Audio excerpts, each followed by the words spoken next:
अस्सलाम वालेकुम। सब खां पहिरीं आऊं उन्हनि सभिनी दोस्तनि जो शुक्रगुज़ार आहियां जिन्हनि शऊर जे हिन सफ़र में कॾहिं बि साथ न छॾियो।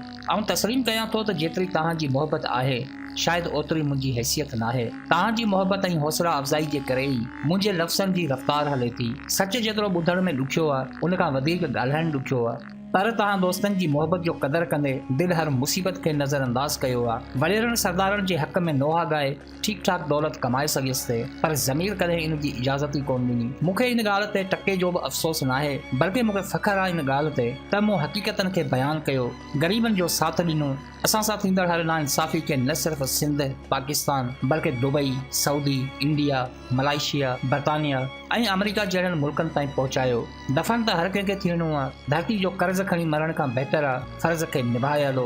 ज़ुल्म सहण लाइ पैदा न आहियूं थिया, असीं बि उन नस्ल मां आहियूं जंहिंखे इंसान चइजे थो। पर जॾहिं सोच खे धरती ऐं क़ौम ॾांहुं फेरियूं था त ज़मीर जा जुज़ा असां ते लानत विझनि था। ही ॾुख, तकलीफ़ूं, ज़ुल्म, नाइंसाफ़ियूं, इहो सभु कुझु ॾिसी एतिरो अफ़सोस नाहे थींदो जेतिरो बर्दाश्त करण में हैरत थींदी आहे। महरूमनि असांखे एतिरो त आदी बणाए छॾियो आहे जो तब्दीली जी सोच बि ज़हर जी अलामत लॻंदी आहे। असांजी अक्सरियत इहो सोचे थी त असीं कुझु बि नथा करे सघूं, जॾहिं त हक़ीक़त में कुझु करण लाइ पैदा थिया आहियूं। असां हर ज़ुल्म खे परखियो आहे, हर महरूमी ॾिठी आहे, पर कॾहिं ही नाहे सोचियो त निजात जो रस्तो कहिड़ो आहे। असांजे मथां जेका गुज़री हर ज़ुल्म जी कहाणी यादि आहे, पर ज़ुल्म सां जेको बग़ावत करे हक़ जी राह वठे उहो वजूद ई बर्बाद आहे। ज़ालिम जो त कमु आहे ज़ुल्म करणु। ॾिसणो ई आहे त असां में केतिरी हिम्मत आहे। ज़ुल्म सां मुक़ाबिलो कयूं था या हार मञी वेही रहूं था। इल्म वॾी शइ आहे, बसि सम्झण जी ज़रूरत आहे। असांजी महरूमनि जो हिकु वॾो सबबु इहो बि आहे त असीं पंहिंजनि हक़ीक़तनि खां वाक़िफ़ ई न आहियूं। असांजी तारीख़ में वॾो झोल आहे। हिते अरगून तुरखाननि जा मक़बरात मिलनि था,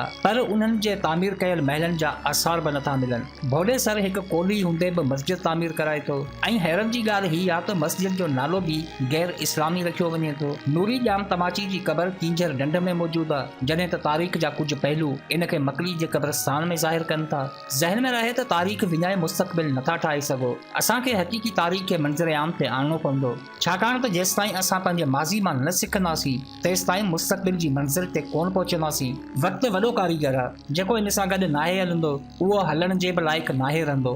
हिन वक़्तु दुनिया जी सभ खां ताक़तवर क़ौम अमरीकी आहे। ही उहा क़ौम आहे जंहिं पूरी दुनिया खे पंहिंजे ताबे करे छॾियो आहे। दुनिया जा बहितरीन ज़हन तव्हांखे अमरीका में मिलंदा, पर छा तव्हांखे ख़बर आहे त अमरीकी क़ौम जी तरक़ी जो राज़ सिर्फ़ ऐं सिर्फ़ तहक़ीक़ ते ॿधलु आहे। यादि रखो त जेका क़ौम तहक़ीक़ कंदी आहे उहा ई तक़रीर कंदी आहे। कुझु करणो आहे त पहिरीं हक़ीक़तनि खे तस्लीम करणो पवंदो, महरूमियनि ऐं पंहिंजनि ग़लतियुनि ते सोचणो पवंदो, इल्म जे दायरे खे वसी करणो पवंदो, जीअं क़ौम जो हर फ़र्द पंहिंजी तारीख़ मां वाक़िफ़ थी वञे। हर फ़र्द खे इहा ख़बर हुजे त असांजा हक़ कहिड़ा आहिनि ऐं उन्हनि खे हासिल करण लाइ कहिड़ा कहिड़ा तरीक़ा आहिनि। अॼु इंटरनेट जो ज़मानो आहे। ऑनलाइन कम्यूनिटीज़ मां ई दुनिया तव्हांजो आवाज़ ॿुधे थी। भली असांजे हर घर में रिपीटर रखियो हुजे, पर जेकॾहिं इंटरनेट ते रीच नाहे त हथियार कंहिं कम जो नाहे। ताज़ो जेका तबाही बरसातनि आंदी उन जा असर सॼे मुल्क ते पिया, पर पूरी दुनिया जो फोकस सिर्फ़ कराची ऐं सिंध हुकूमत ते हो। तबाही लाहौर में बि थी, पर नज़र सिर्फ़ कराची आयो। हुकूमत जी नाअहली ॼाणाए कराची खे सिंध खां अलॻि करण जी डिमांड कई वञे थी। Urdu electronic media, social media ते ट्रेंड हलाया विया, जंहिंखां पोइ दुनिया तस्लीम कयो त वाकई कराची सां नाइंसाफ़ी आहे। हक़ीक़त छा आहे मूंखे बि ख़बर आहे, अनी बि ॼाणो था, पर छा असांजी सिंधी मीडिया उर्दू मीडिया सां मुक़ाबिलो करे सघे थी? सोशल मीडिया खे ॾिसो, उर्दू ॿोली जा मिलियंस में पेज आहिनि, करोड़नि जी तादाद में फॉलोअर्स आहिनि। उन्हनि जी हर हिकु पोस्ट खे दुनिया ॾिसे थी। असीं पर्सनल आईडी ते लानतूं त वसायूं था, पर सिंधी ॿोली में को हिकु अहिड़ो पेज ॾेखारियो या यूट्यूब चैनल ॾेखारियो जंहिंजा 10 लख फॉलोअर्स हुजनि, को बि कोन्हे। असां वटि रीच ई नाहे जो पंहिंजी आवाज़ दुनिया खे ॿुधाए सघूं, पंहिंजे मथां थींदड़ हर ज़ुल्म जी दाह ॾेई सघूं। आतिफ़ असलम कॉलेज जी कैंटीन में गानो ॻाए बरे सगीर जो मशहूर फनकार थी सघे थो, पर असांजा अनमोल आवाज़ थर जी वारी में दफ़न थी वञनि था। नायाब अदाकार मौक़े जी तलाश में पूरी ज़िंदगी विञाइनि था।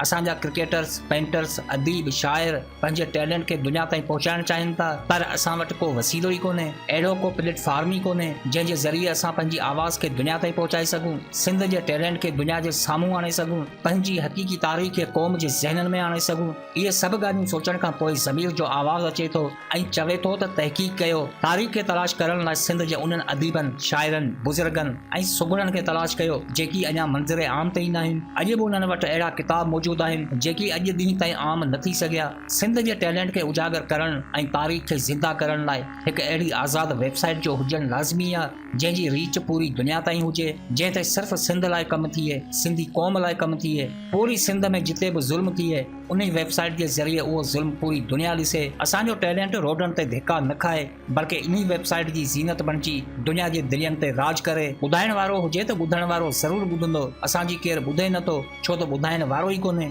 ज़ाहिर आहे इहो सभु कुझु न आऊं अकेलो करे सघां थो ऐं न ई तव्हां करे सघो था, छो त एतिरा अमीर न तव्हां आहियो ऐं न ई आऊं दौलतमंद आहियां। पर जेकॾहिं असीं मुतहद थी वञूं, सभु गॾिजी कोशिशि कयूं त नामुमकिन कुझु बि नाहे। आऊं इहा तकलीफ़ करणु चाहियां थो पर वसीला महदूद आहिनि। इन अमल में न असांजी मदद हुकूमत कंदी ऐं न ई असांजा वॾेरा सरदार कंदा। इहो सभु कुझु असांखे ई करिणो आहे। पंहिंजी पंहिंजी पहुच जे हिसाब सां जेकॾहिं असीं डोनेट करे सफ़र जो आगाज़ कयूं त कामयाबी ज़रूरु मिलंदी। असां हमेशह कुझु थियण जे इंतज़ार में हूंदा आहियूं पर कुझु करण लाइ अलाए छो लाराईंदा आहियूं। यादि रखो त समाज में हर नंढी शुरूआत ज़हन में तब्दीली आणींदी आहे। शुरूआत कयो, मंज़िल असांजी आहे। हिन दजाली दौर में क़ौम जो सहारो बणिजी वञो, पंहिंजो फ़र्ज़ सम्झी क़ौम सां वफ़ा कयो। मञूं था सभु कुझु नथा बदिलाए सघूं पर इल्म जी वाट ते हली, वक़्त सां गॾु हली पंजनि जज़्बातनि खे ज़िंदा करे सघूं था, हक़ीक़तनि खे साम्हूं रखी सघूं था। मूं शुरूआत कई आहे, मुंहिंजो साथ ॾियो, सपोर्ट कयो। क़ौम खे ॿीहर ज़िंदा करण लाइ शऊर जो आम थियणु ज़रूरी आहे। इन करे सभु इख़्तिलाफ़ विसारे सिर्फ़ क़ौम ते इत्तिफ़ाक़ कयो। इरादो कयो आहे त मुश्किलातुनि खे नज़रअंदाज़ कयो, मंज़िल अचनि ते रखी सफ़र जो आगाज़ कयो।